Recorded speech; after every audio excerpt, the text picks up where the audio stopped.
manifested by autonomic, motor, sensory, or behavior abnormality, with or without loss of consciousness.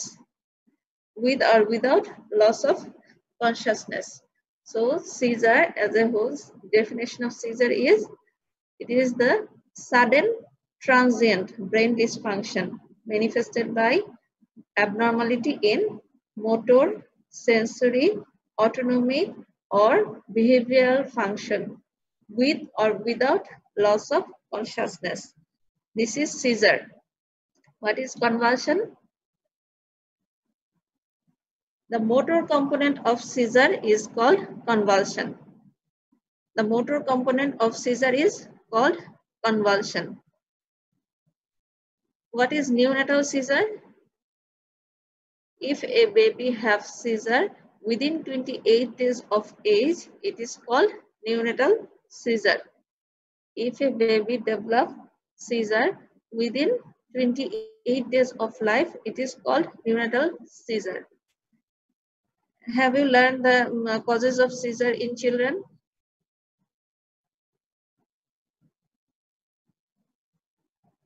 Please respond, anyone? Nafi? Ma'am. Have you learned the causes of convulsion in children? No, ma'am. No? Classroom, any lecture na? Acha, seizure with fever, seizure without fever. এভাবে পড়ানো হয়েছে না?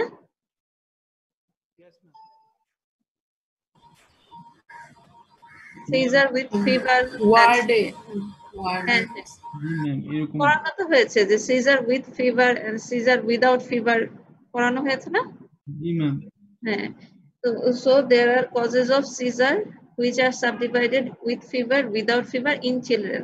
But in case of neonate, the causes of seizure is little bit different. The main cause of seizure in neonate is the disease which we learned previous day. Can you say me? Very good. Perinatal asphyxia with hypoxic ischemic encephalopathy. Which stage? Stage 2.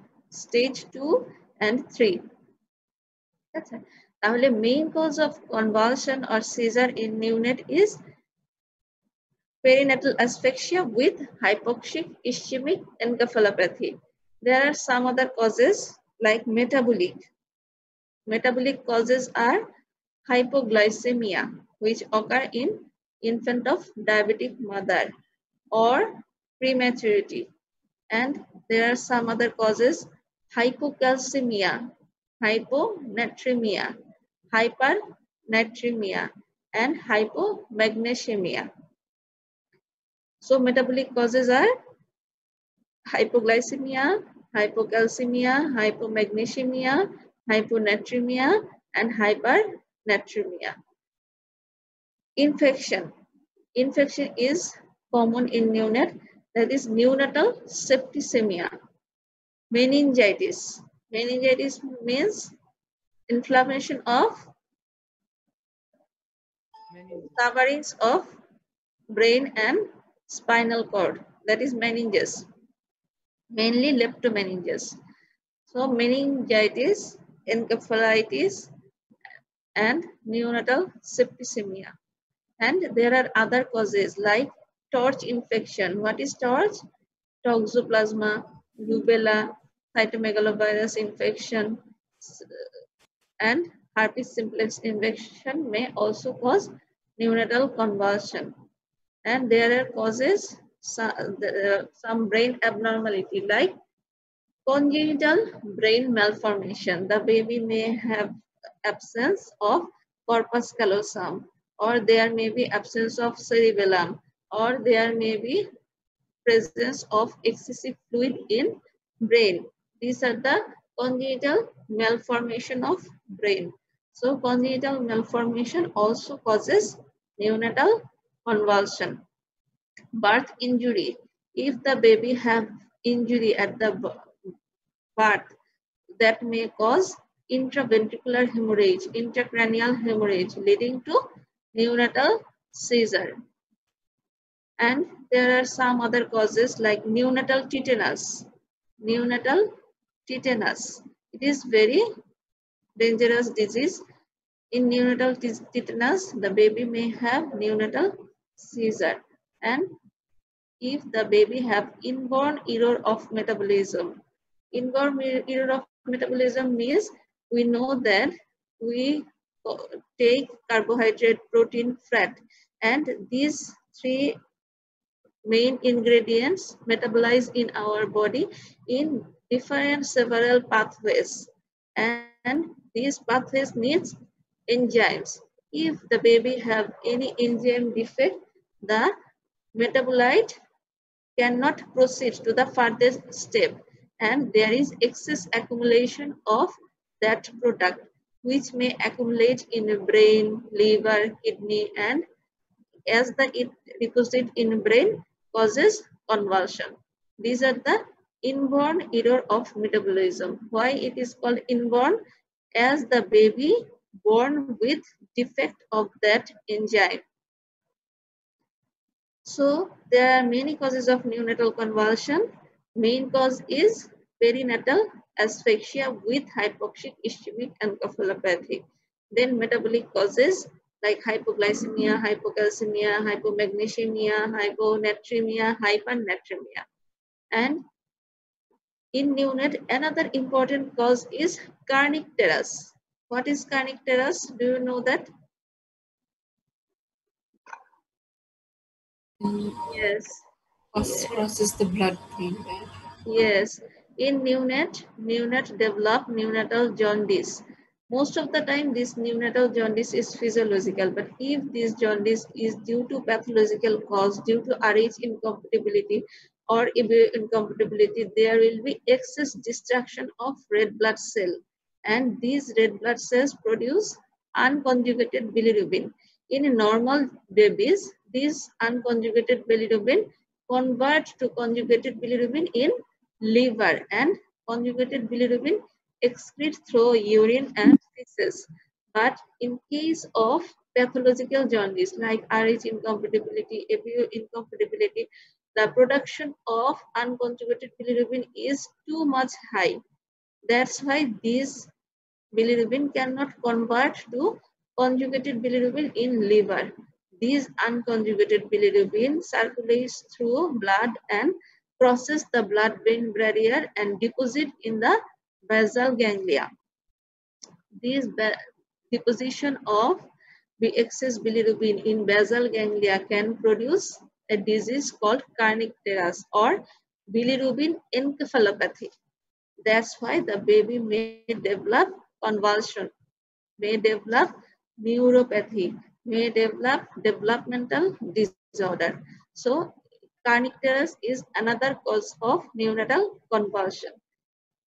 And other important causes are neonatal sepsis, meningitis, torch infection, neonatal tetanus, and another cause is brain developmental anomaly of brain injury, the inborn error of metabolism. Now, Yes, ma'am. what are the types of neonatal convulsion?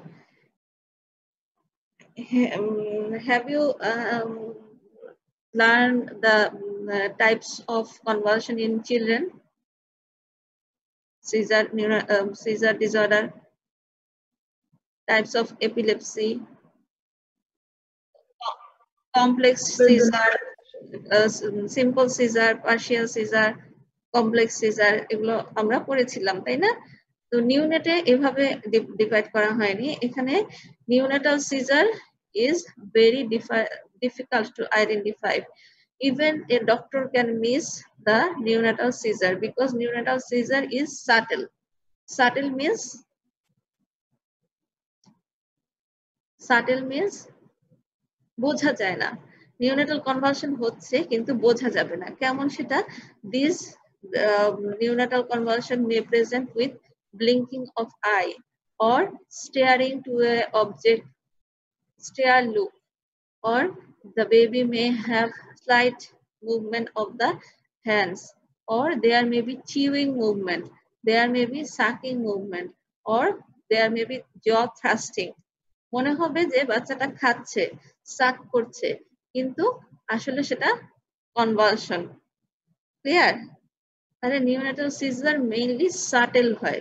Subtle means যেটা দেখেই ধরা যাবে না, বোঝা যাবে না।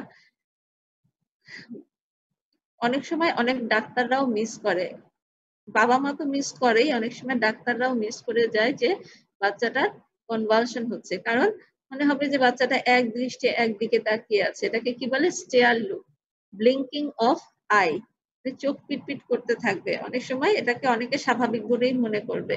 অথবা chewing movement হবে, থ্রাস্টিং মুভমেন্ট অফ জ হবে, জ মুভমেন্ট হচ্ছে, মনে হচ্ছে যে ও খাচ্ছে, চাবাচ্ছে, কিন্তু আসলে এটা এক ধরনের কনভালশন। অথবা সাকিং মুভমেন্ট হবে, মনে হবে যে বাচ্চাটা সাক করছে, খেতে চাচ্ছে, কিন্তু আসলে এটা কনভালশন। তাহলে এই ধরনের সাটেল কনভালশন হতে পারে। আর কি হতে পারে? মোটর হতে পারে, যে cycling movement of the hand or legs, cycling movement হয়, এটা হতে পারে। অথবা হতে পারে যে generalized tonic-clonic. It is uncommon but may occur in neonate. So these are the types of convulsion in neonate. Now, if a neonate comes with neonate, what will you do? What are the investigation plan? At first, you will send complete blood count with peripheral blood film to see if the baby have neonatal sepsis or there may be any signs of septicemia or infection. Then serum electrolyte, random blood sugar, serum calcium, serum magnesium. As I tell, the baby may have hypoglycemia, hypocalcemia, hypomagnesemia, and hyponatremia, hypernatremia. So we will do serum electrolyte, serum calcium, serum magnesium level. Then if the baby have signs of meningitis, what are the signs of meningitis? Can you tell anyone? Cornic sign, Brunski's sign, rigidity. Neck rigidity, neck rigidity, Karnic sign, Brudzinski sign.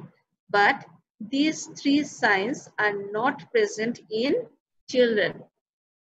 These three signs, which we know that universally that a meningitis patient may must have neck rigidity, Karnic sign, Brudzinski sign, but these signs are absent in neonate.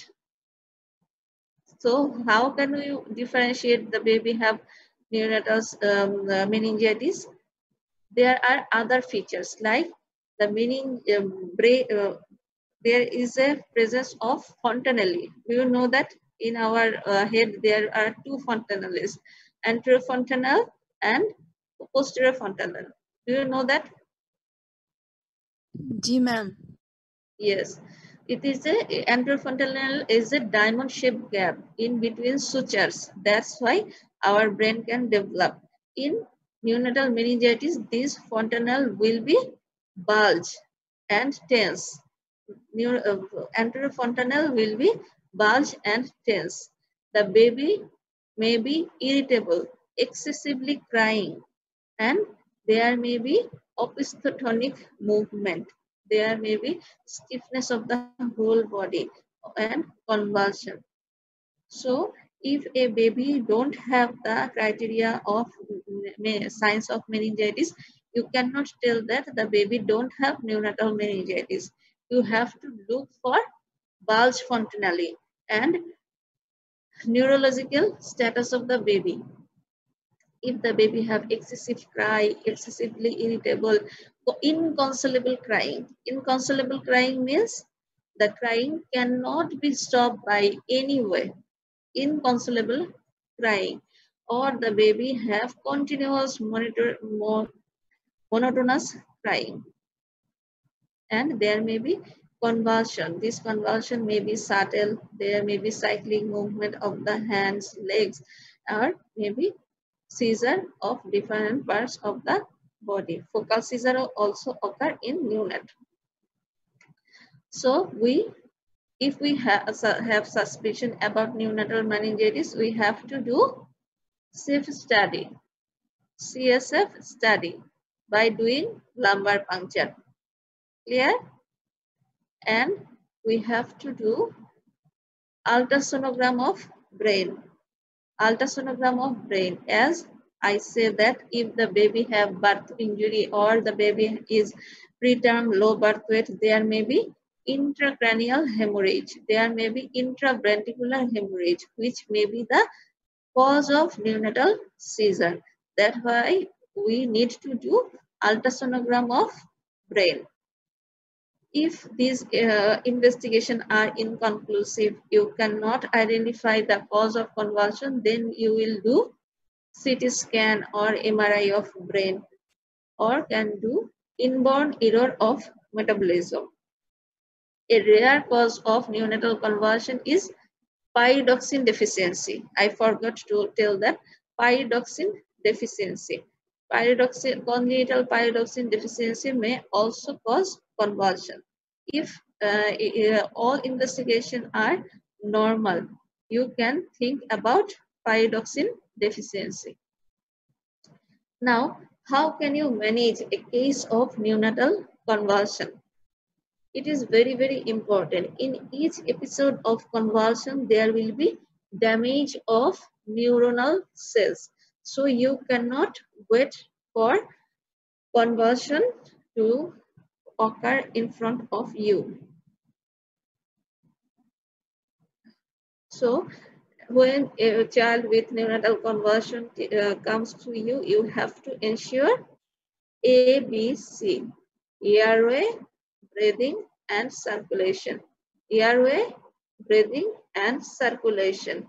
Airway means you have to open the mouth, check if there is any secretion or meconium or any food particle within the oral cavity. If presence of this, you have to remove that. And airway should be patent. Patent means trachea should be in centrally. There will be no bending, so the head should be tilted in slightly fixed position, and there should be a sandbag below the shoulder.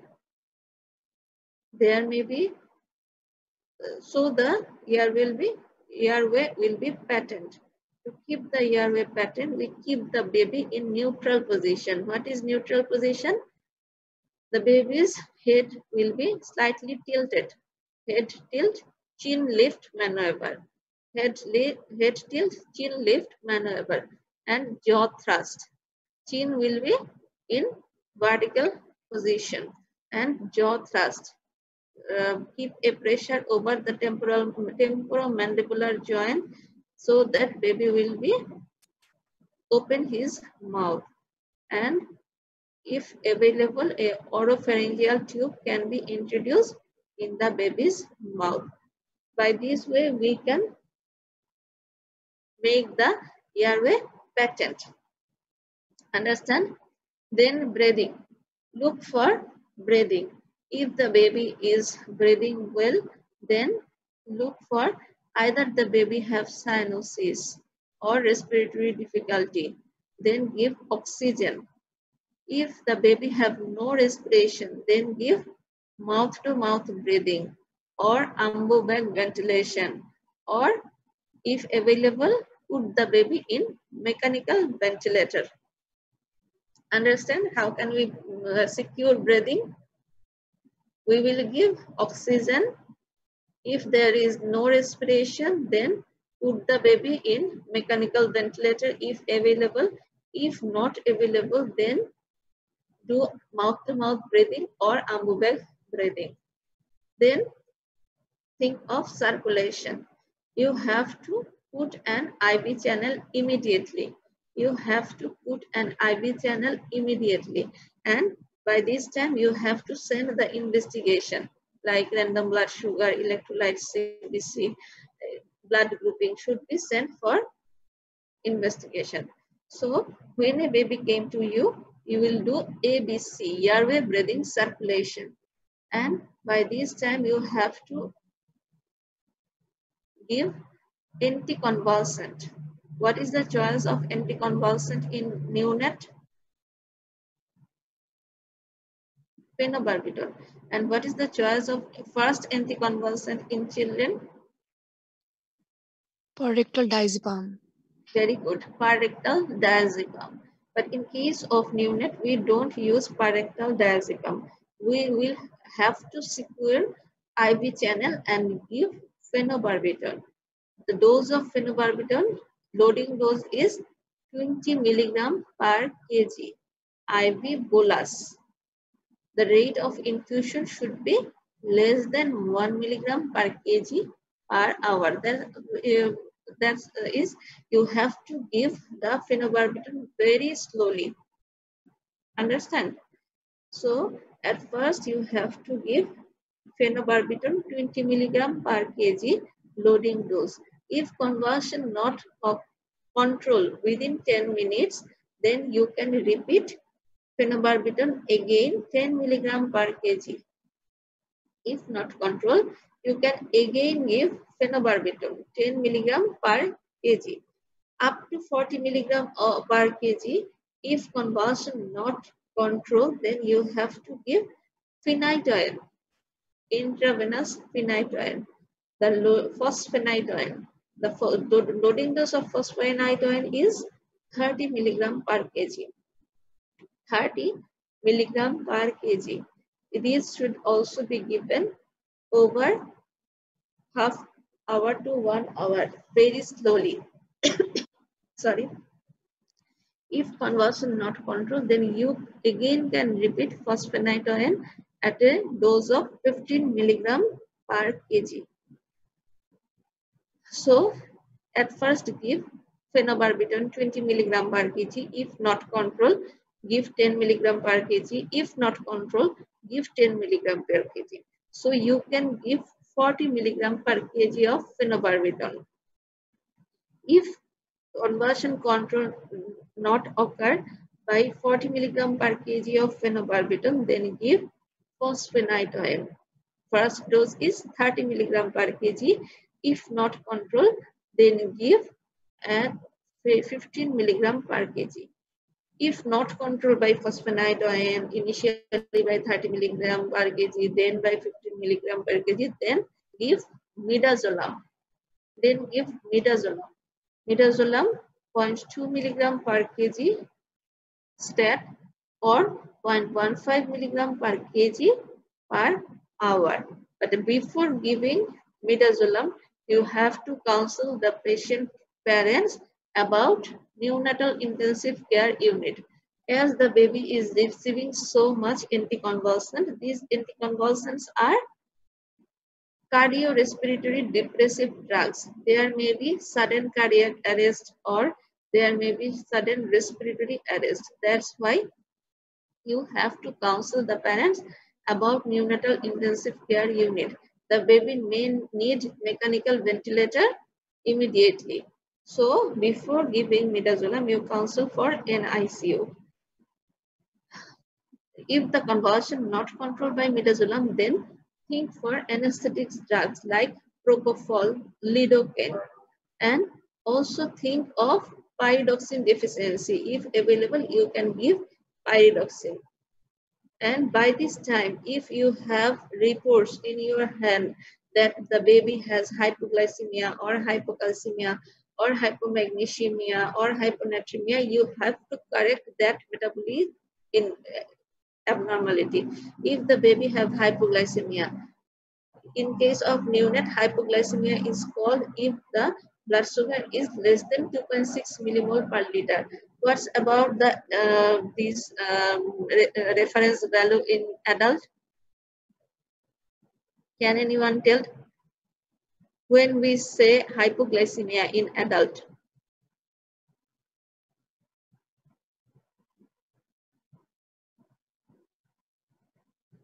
Response, anyone?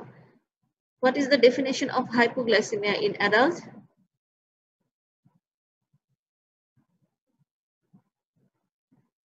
Can you hear me? Nafi? 3.5. Less than 5 millimole per liter is called hypoglycemia. But in case of neonate, if blood sugar is less than 2.6 millimole per liter, we call it hypoglycemia. If the baby have hypoglycemia, you have to give 10% glucose, 2 millimole per liter. And if hypoglycemia is associated with convulsion, then give 4 millimole per liter. If the baby have hypocalcemia, then give calcium, injection calcium gluconate. If the baby have hyponatremia, you have to manage hyponatremia. If the baby have hypomagnesemia, you have to manage hypomagnesemia. And at last, treat the cause. Treat the cause. Treat the cause. What is the cause? If the baby have meningitis, the baby, if you have given so much anticonvulsant, the baby may have repeated convulsion if you not treatment for, if you don't give treatment for meningitis. What is the treatment of meningitis? Antibiotic. Antibiotic. What is the choice of antibiotic for meningitis? Third generation Spanish. Sorry? Ceftriaxone. Ceftriaxone. It is for children and adults, but in case of neonate, the choice of drug is cefotaxime and ampicillin. Cefotaxime and ampicillin. Clear? Ceftriaxone is not used in neonatal period. Why? These ceftriaxone aggravate neonatal jaundice. Neonates are very much prone to develop neonatal jaundice, and ceftriaxone aggravate the neonatal jaundice. That's why ceftriaxone is not used in neonatal period. So you have to treat the cause of neonatal seizure. So what is the management steps? At first, management of airway, breathing, circulation. That's what, that is ABC. Then give anticonvulsant, phenobarbital for 3 times. First 20 milligram, then 10 milligram, then 10 milligram per kg. If not controlled, then give phosphonitoin 2 times. First time 30 milligram per kg, then 15 milligram per kg. If not controlled, then give midazolam. If not controlled by midazolam, then give propofol lidocaine. If conversion, there is hypoglycemia or metabolic abnormality, correct the metabolic abnormality. And finally, treat the cause. Treat the cause. So it's all about neonatal, that is neonatal sepsis. In exam, you will be frequently asked. You will be frequently asked a question that is a 5 days old neonate came to you. The mother complains that the baby is lethargic. Or what is the meaning of lethargic? Less active. Lethargic means less active. The baby is less active or lethargic for last 2 days, and the baby is reluctant to feed. Reluctant to feed means the baby is not interested to take feed. The baby is not interested to sucking. You will frequently ask this question in Viva board, and you will frequently have this question in SAQ. If 5 or 7 days old neonate came to you with less activity or letharginess and reluctant to feed, what is your probable diagnosis? Your probable diagnosis is neonatal sepsis or neonatal septicemia. Neonatal sepsis or neonatal septicemia. Clear? Neonatal sepsis is a multi-system disorder. The baby may present with neonatal seizure, or there may be respiratory difficulty, fast breathing, chest indrawing, and there may be this cardiac abnormality like arrhythmia, bradycardia, tachycardia, or apnea may occur, neurological abnormality, excessive crying, letharginess, reluctant to feed, decreased reflexes. You know that there are several reflexes in neonate: sucking reflex, rooting reflex, palmar grabs, plantar grabs, placing, stepping, several reflexes. These reflexes become poor if the baby have neonatal sepsis. In neonatal sepsis, there is multi-system involvement. There may be bleeding disorder. The baby may develop DIC. DIC means disseminated intravascular coagulation. The clotting factors are clotting factors become consumpted due to septicemia. So it is a multi-system disorder when there is dysfunction of different system. We called it MODS. What is MODS? Multi-organ dysfunction syndrome. Multi-organ dysfunction syndrome. Septicemia may be due to virus, bacteria, parasite, etc. And there may be culture positive septicemia. And if the neonatal sepsis is due to bacteremia, what are the organisms? Most common organisms are group B Streptococcus, group B Streptococcus, E. coli, Klebsiella, Proteus. These are the common organisms for neonatal sepsis. Then you ask for what are the types of neonatal sepsis? There are two types of neonatal sepsis: early onset neonatal sepsis and late onset neonatal sepsis. If sepsis develops within 72 hours of birth, it is called early onset neonatal sepsis. If neonatal sepsis, that's a sign symptom of sepsis. The baby become lethargic, reluctant to feed, less active, and there is respiratory difficulty or arrhythmia or convulsion or decreased urinary output, or the baby is presented with shock. These are the features of sepsis within 72 hours of birth. We call that the baby have early onset neonatal sepsis. And next one is late onset neonatal sepsis. If the baby have late onset neonatal sepsis, if the baby have sepsis after 72 hours of birth, it is called late onset neonatal sepsis. There are some risk factors for neonatal sepsis, and these risk factors are separate for early onset and late onset neonatal sepsis. Early onset neonatal sepsis is think that the baby has the sepsis or infection or bacteria from mother, from intrauterine life, or during delivery, from birth canal, or it is definitely from mother.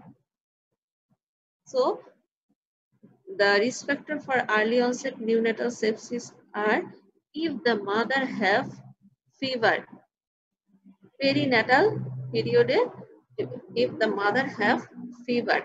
If the mother have fever 100.4 degree Fahrenheit in the perinatal period. Before and after or during delivery, if the mother have fever. Fever is defined if more than temperature 100.4 degree Fahrenheit. This is one risk factor. Another is if the mother has urinary tract infection, if the mother has chorioamnionitis, if the mother has any infection, then we think of the baby may have neonatal sepsis. Another one is maternal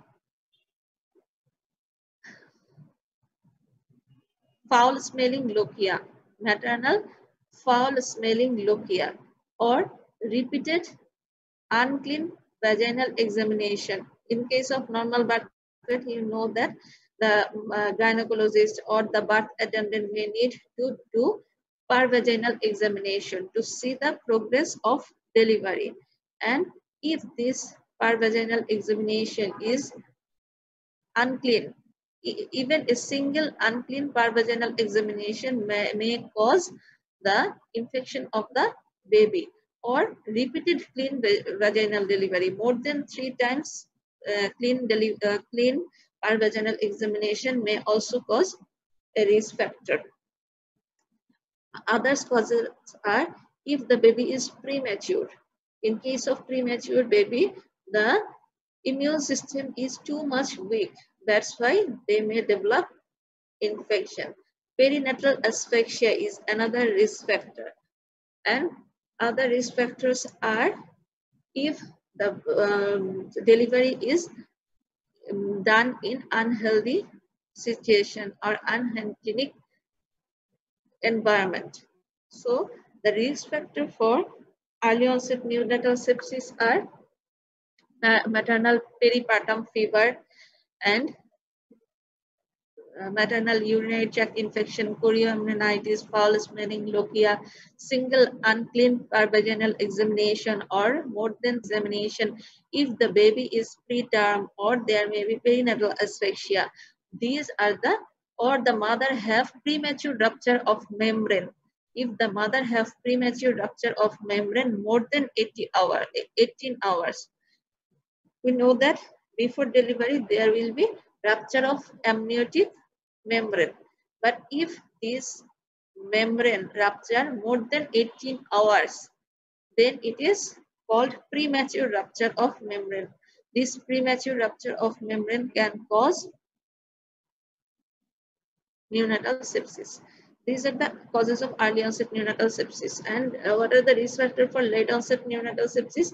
If a baby needs resuscitation immediately after birth, if the baby have perinatal asphyxia, not cry after birth, you give suction and this suction tube was not sterile, and you give ambu bag and this ambu bag was not sterile, and you do intubation in non-hygienic technique without gloves, without hand washing, these are the risk factor for late onset neonatal sepsis. And if a baby need any instrumentation like cannulation, catheterization, lumbar puncture, or venipuncture, he or she may acquire infection. And another cause is neonatal admission in hospital. The baby has a hospitalization due to neonatal jaundice or perinatal asphyxia. He or she may acquire infection from hospital. This is nosocomial infection. Or the baby may acquire infection from environment, from visitors, as the umbilicus is not dry and it is a source, it is a root of infection. So we need to control visitors. In management of premature low birth weight, we told that the steps of prevention of infection. What are that? One is hand washing. Second is visitor control. If these are not maintained in home, the baby may acquire infection from visitors or relatives. So causes of late, what is the late onset neonatal sepsis? If the baby develops sepsis after 72 hours of birth, it is late onset neonatal sepsis, and things to acquire from environment, not from mother's womb. So the risk factors are if the baby needs resuscitation after birth, if the baby needs neonatal admission, if the baby needs any instrumentation like intubation, catheterization, cannulation, or the baby may acquire it from visitors at home. Understand? Is everything clear? Is everything clear about early onset and late onset neonatal sepsis? Yes, ma'am. Thank you. Now we will learn how we manage a case. Management start from investigation. We will do septic screening. Septic screening. What are the points of septic screening? First of all, we will do complete blood count with peripheral blood film. It will show there may be leukopenia. That is, if WBC count is less than 5,000 or more than 25,000, we will call it neonatal sepsis. WBC count, if less than 5,000 or more than 25,000, it is neonatal sepsis. The baby may have neutropenia. Neutropenia means absolute neutrophil count less than 1,000 per cubic millimeter. The baby may have thrombocytopenia, less platelet count, or the baby may have IT ratio more than 0.2. What is IT ratio? IT means I stands for immature and T total stands neutrophil for ratio. total neutrophil ratio. If the baby have ratio of immature and total neutrophil count more than 0.2, it is called neonatal sepsis. Other parameters are micro ESR. If micro ESR is more than 15 millimeter, it have the suspicion of neonatal sepsis. Raised heptoglobin, raised CRP. These are the other parameters. So if the baby have leukopenia or leukocytosis, neutropenia,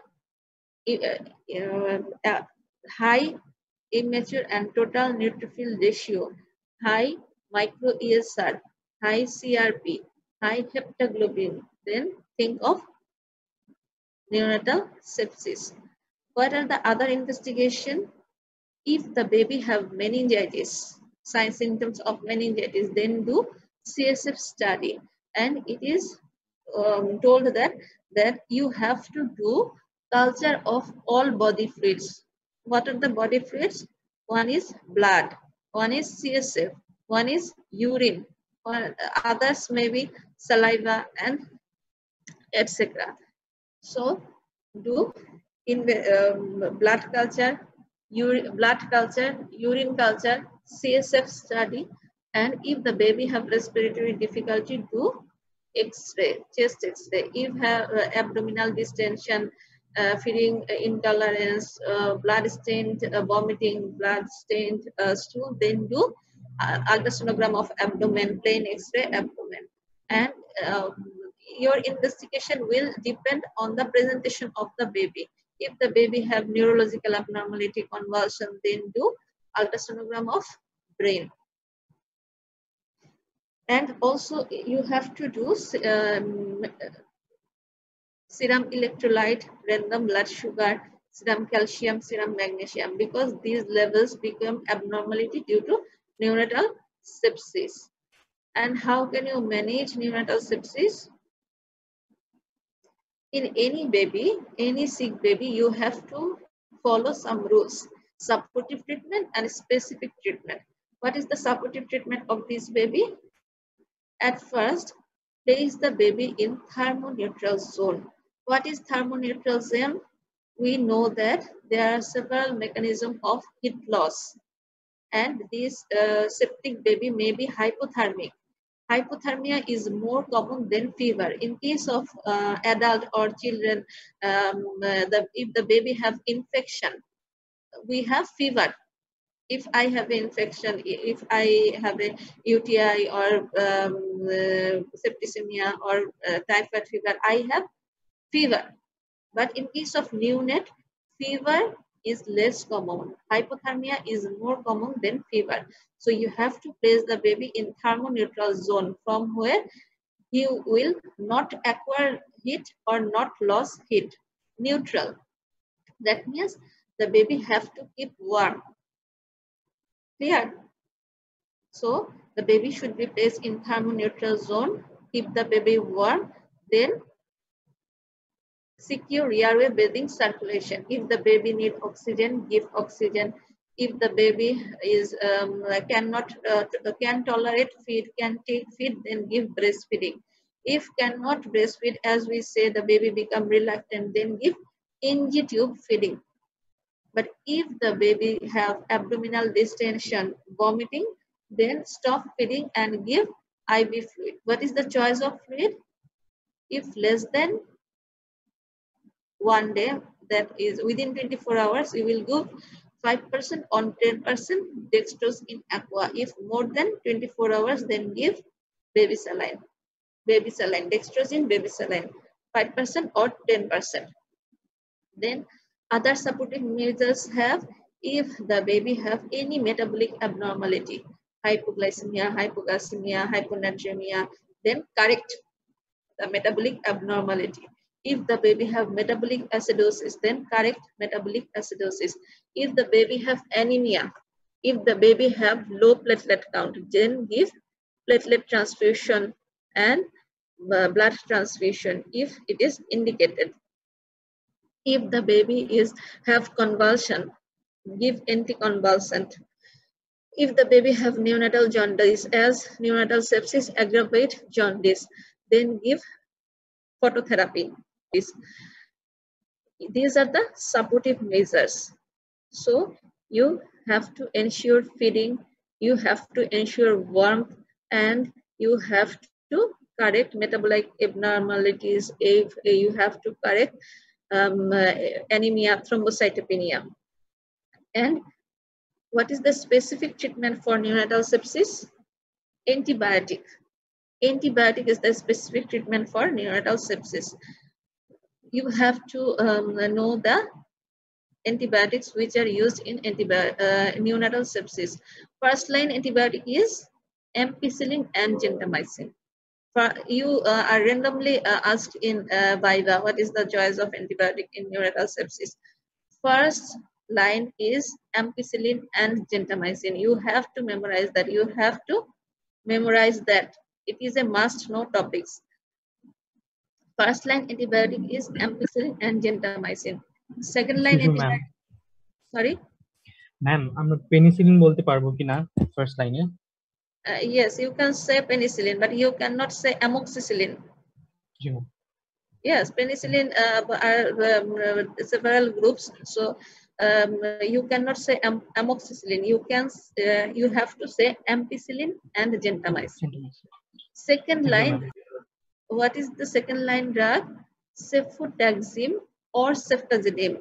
Cefotaxime or ceftazidime plus amikacin. This is the second line drug. If the baby have meningitis, then prefer cefotaxime. Clear? First line drug is ampicillin and gentamicin. Do not forget it. Please do not forget it. First line drug is ampicillin and gentamicin. Second line drug is cefotaxime or ceftazidime plus amikacin. Many of students told that ceftriaxone, but I told earlier that we not use ceftriaxone in neonate. So second line is cefotaxime or ceftazidime plus amikacin. And third line is meropenem plus vancomycin. Meropenem plus vancomycin, and reserved drug are teicoplanin and piperacillin. You may learn that, but you have to know the first, second, and third line drugs. First line is ampicillin gentamicin, second line is cefotaxime or ceftazidime plus amikacin, and third line is meropenem vancomycin. Clear? Now, how long will you give these antibiotics to the baby? If the baby have only sign symptoms of meningitis, sepsis, only have sign symptoms, no investigation support your suspicion, only sign symptom, then give, sorry? Ma'am, third line drug vancomycin and? Meropenem. Thank you, ma'am. Meropenem. Now, how long will you give this antibiotic? If the baby have meningitis, give antibiotic for 21 days. Give antibiotic for 21 days. If the baby have blood culture positive neonatal sepsis, then give 14 days. If the baby have no meningitis, blood culture negative, but septic screening positive, then give 7 to 10 days. 7 to 10 days. But if the baby have only sign symptom, there will be no investigation supporting your diagnosis, then give 5 to 7 days. Clear? If the baby have meningitis, give 21 days. If the baby have blood culture positive result, then give 14 days. If the baby have sign symptoms of meningitis plus septic screening positive, then give 7 to 10 days. But if the baby have only sign symptom, no supporting investigation are positive, then give 5 to 7 days. Clear? These are Yes, the, ma'am. yes, ask your question. Have anyone question?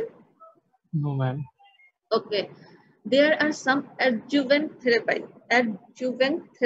These are the therapies which help to boost up the immune system of the baby. Boost up the immune system of the baby. These are fresh frozen plasma transfusion. In fresh frozen plasma, there are antibodies, plasma proteins, which may help to boost up the baby's immune system. So adjuvant therapy is fresh frozen plasma therapy, and you may give immunoglobulin. Immunoglobulin are the agents which boost up the baby's immune system.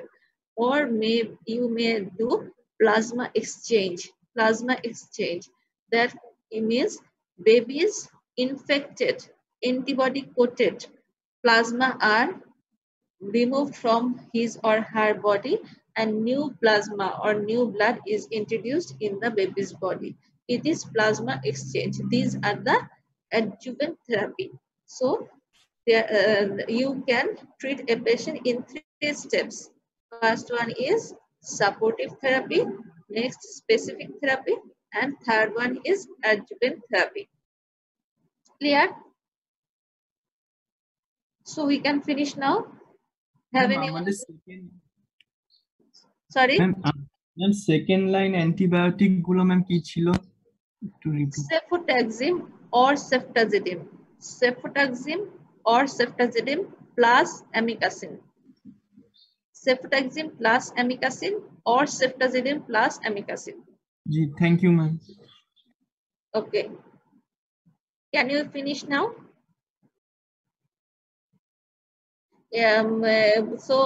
The next class at when can you come? 1. No, 1 is too much late. 12 p.m.